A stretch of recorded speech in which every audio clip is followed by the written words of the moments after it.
Hi అందరికీ. Welcome back to మనం diaries. అందరూ ఎలా ఉన్నారండి? బాగున్నారా? నేను కూడా బాగున్నాను. ఈరోజు వీడియో వచ్చేసి ఎప్పుడు రొటీన్గా కాకుండా ఇలా ఒకసారి పాలకూర ఎగ్ కర్రీ ట్రై చేయండి. చాలా బాగుంది. మా ఇంటి వాళ్ళకైతే నచ్చింది. లాస్ట్ టైం చేసినప్పుడు మా ఆయనకి చాలా నచ్చింది. అందుకే ఈ వీడియో కూడా తీయొచ్చు కదా, చాలా బాగుంది కర్రీ, టేస్టీగా ఉంది అని చెప్పేసి అంటే ఈ వీడియో అయితే షూట్ చేస్తున్నాను. ఈ పాలకూర ఎగ్ కర్రీ వచ్చేసి నేనైతే చపాతీల కోసం అయితే చేశాను. రైస్లో కూడా చాలా బాగుంటుంది.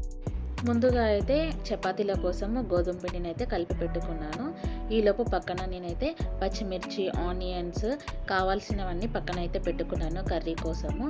ఇప్పుడు గోధుమ పిండిలో కొంచెం సాల్ట్, కొంచెం కొన్ని కాచి చల్లార్చిన పాలు వేసుకున్నాను స్మూత్గా రావడానికి.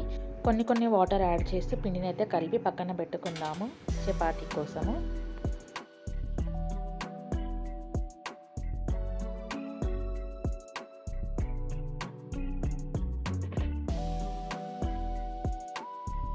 ఇంకా పిండి కలపడం అయిపోయింది. ఇది కొద్దిసేపు నానడానికి పక్కన పెట్టుకుందాము. ఈలోపు కర్రీ కోసము ఒక బౌల్ పెట్టుకుంటున్నాను.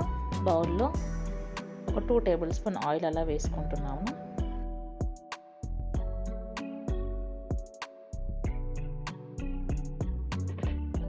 ఆయిల్ హీట్ అయిన తర్వాత జీలకర్ర, ఆవాలు యాడ్ చేస్తున్నాను.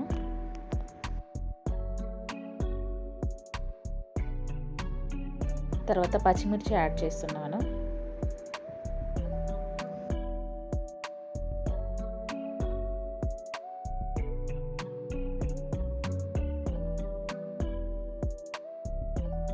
దీంట్లోకి అల్లం వెల్లుల్లి పేస్ట్ యాడ్ చేస్తున్నాను. మిర్చి ఫ్రై అయిన తర్వాత దీంట్లోకి ఆనియన్స్ యాడ్ చేస్తున్నాను. ఆనియన్స్ తొందరగా ఫ్రై కావడానికి మనం సాల్ట్ యాడ్ చేసుకోవాలి. తర్వాత ఇందులోకి కొంచెము పసుపు యాడ్ చేస్తున్నాను.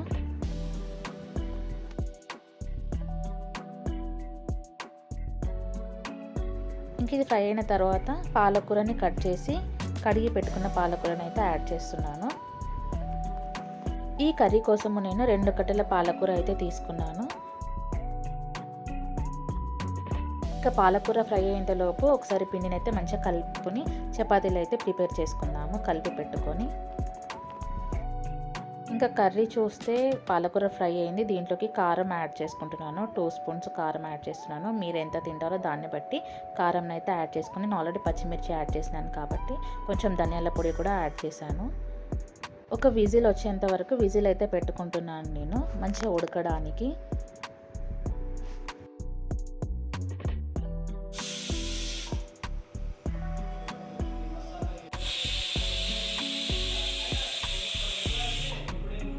ఇంకా మూత తీసేసరికి ఇలా వాటరీగా అయితే ఉంది.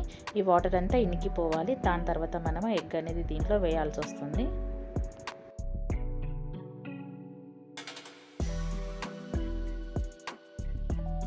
నేను 2 కట్టెల పాలకూరకి 3 గుడ్లు అయితే తీసుకున్నాను.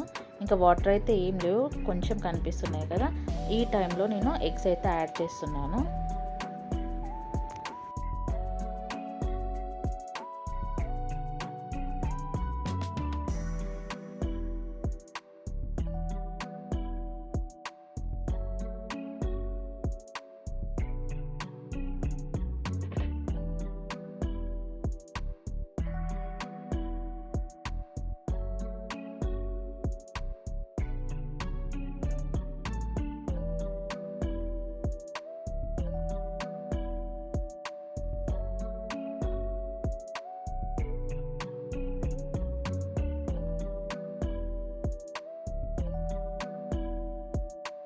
మూడు గుడ్లను అయితే యాడ్ చేశాను. యాడ్ చేసి మనము మూత అయితే పెట్టేస్తాము. మంచిగా ఉడికిపోతుంది.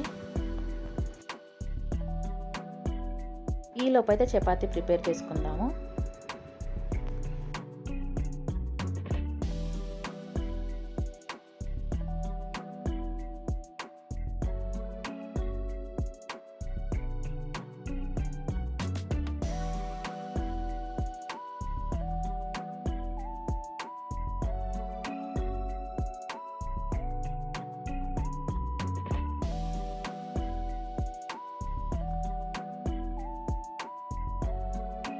ఇప్పుడు ఒకసారి మూత తీసుకొని కర్రీ అయితే చూద్దాము. చూడండి, ఎగ్ మంచిగా ఉడికిపోయింది. దాన్ని టర్న్ చేసుకుందాము ఇంకోవైపు.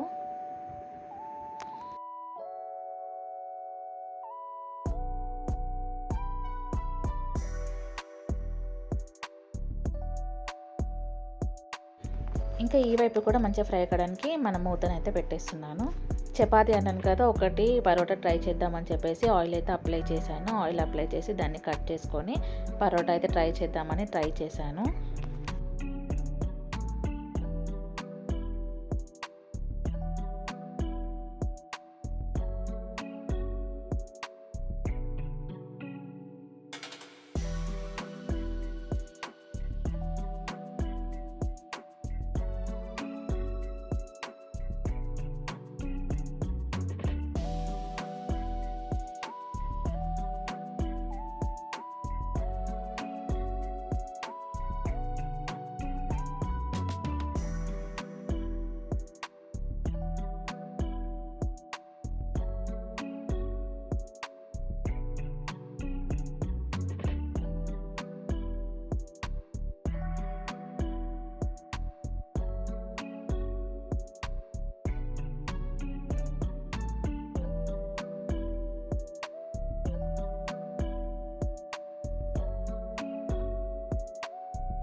ఇంకా మూత తీసి చూస్తే ఒకసారి ఎగ్ అయితే ఉడికిందో లేదో చూసుకుందాము. చూడండి ఎంత కరెక్ట్గా బాయిల్ అయిందో ఎగ్ అనేది. ఇంకా దాన్ని కొంచెం ఇట్లా కట్ చేసుకుంటే మనకి మంచిగా ఉంటుంది ఎగ్ని. ఇంకొద్దిసేపు మూత పెట్టుకొని అయితే పెట్టేద్దాము కర్రీని. ఈలోపు అయితే చపాతీలను అయితే కాల్చుకుందాము.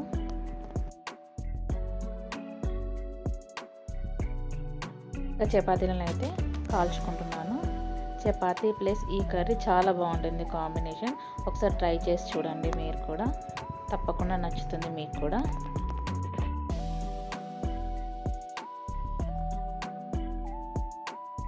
ఒకసారి కర్రీ చూద్దాము. కర్రీ అయితే కంప్లీట్ అయ్యింది. పాలకూర ఎగ్ కర్రీ ఒకసారి ట్రై చేయండి, మీకు తప్పకుండా నచ్చుతుంది. రైస్లో కానీ చపాతీలకు కానీ చాలా బాగుంటుంది. మా ఇంట్లో వాళ్ళకైతే బాగా నచ్చింది, అందుకే ఈ వీడియో చేస్తున్నాను. మీరు కూడా ట్రై చేయండి, ఎలా వచ్చిందని కామెంట్ సెక్షన్లో కామెంట్ చేయండి.